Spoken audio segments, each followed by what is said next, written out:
வணக்கம் நண்பா. TNSTC latest செய்திகள்.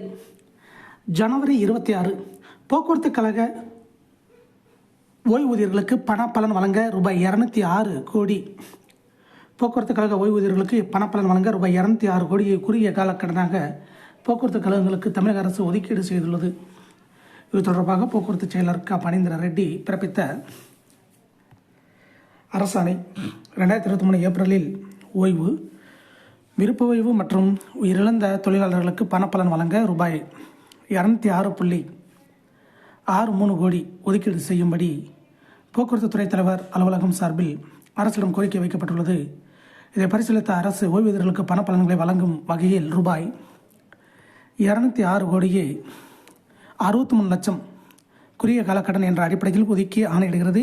இந்த தொகையை சம்பந்தப்பட்ட போக்குவரத்து கழக மேலாண் இயக்குநர்கள் உரியவர்களுக்கு வழங்க வேண்டும். 2024-25 நிதியாண்டிற்குள் கடனை திருப்பிச் செலுத்த வேண்டும் என்று தெரிவிக்கப்பட்டுள்ளது. இதை போன்ற போக்குவரத்து துறை அப்டேட்டுகளை தெரிந்து கொள்ள நம்ம சேனலை சப்ஸ்கிரைப் பண்ணுங்கள், ஷேர் பண்ணுங்கள், லைக் பண்ணுங்கள். நன்றி, வணக்கம்.